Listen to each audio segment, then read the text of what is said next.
Hey guys, this is my post summary of Addiction and Grace by May, Chapter 1. Chapter 1 is all about desire. He starts off the chapter by talking about how we are all made to desire God. We are creatures that naturally desire. Um, and what can happen is that we can have things that we suffer from, the repression and addiction that can come into our lives that can distract us from the desire that we want to be focusing on God. It ends up being focused on different things. Repression just being one of those things he briefly touches on, saying that we can completely detach ourselves, kind of keep desire at a distance so that we're in fear of being hurt by this desire that we have, so we kind of keep it at arm's length. Um, but he says the more severe being addiction. Addiction, something that we allow our desire to be focused on something else that takes away from the time that we want to be with Christ, the desire that we have to be with Christ. He goes on to talk about his journey of understanding um, addiction primarily, and just his journey to try to cure addiction and his patience, and coming to find out that addiction is not something that can be cured, that it's something that we all live with, will continue to live with, um, but we have to overcome in order to see our desire directed towards God. He uses the example in Genesis of Adam and Eve desiring the fruit. It wasn't that the fruit was forbidden, that wasn't the reason that they desired the fruit because it was forbidden. They desired the fruit because it was enticing, because they allowed their desire to be towards taking a bite of what looked so good, as opposed to focusing their desire on what Christ wanted for them, what God wanted for them, his command in the garden. Um, Talked about how addiction can take away our freedom of desire. When we wrap ourselves up in addiction, we are limited to desire.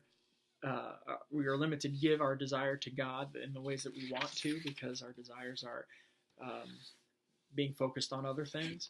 Um, Talked about attachment and detachment. Attachment, he says on page 14, attachment then is the process that enslaves desire and creates a state of addiction. So attachment is that enslavement to our desire, attaching, of course, to other things other than our desire for God, relationship with God. Detachment, he's very specific to say this is a detachment, excuse me, detachment of desire, not a detachment from desire. Um, Detachment from desire being just kind of cutting it off and saying I no longer desire anything. Um, but when we're made to desire God, we can't uh, cut desire out of our lives, because God calls us to be in this relationship with Him, to desire Him. So He's very specific to say this is a detachment of desire for specific things, the addictions that we find in our lives that can distract us from the desire that we want to focus towards God. Goes on to talk about God's grace. I found this really interesting. I wanted to read chapter 1. It's page 17.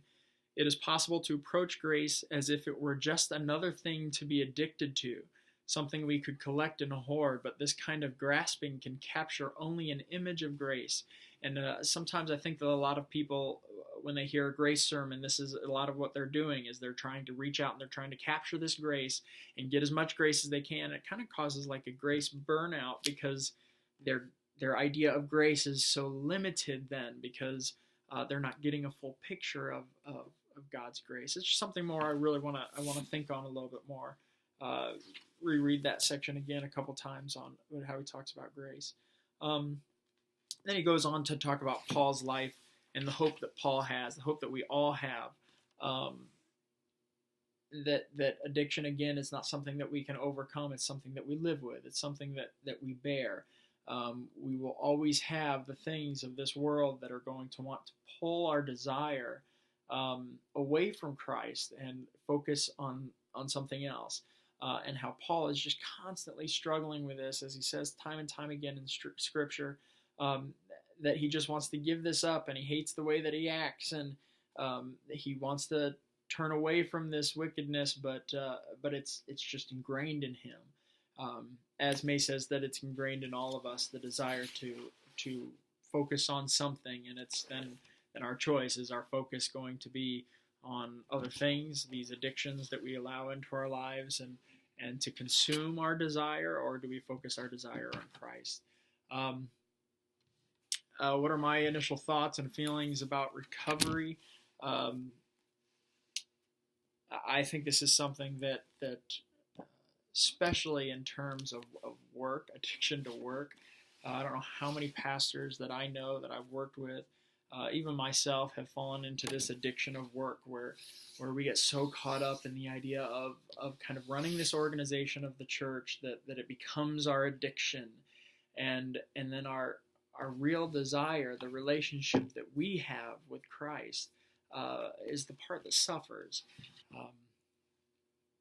I was just up at the gathering this week, and I heard a speaker say something about leadership. I can't remember who it was. He said something that it's the leader that focuses then on their relationship. It's the simple relationship between them and Christ that will be the most effective leader for their congregation, and the person who consumes themselves with the church work and the organization of the church in that work. So I definitely think this is something as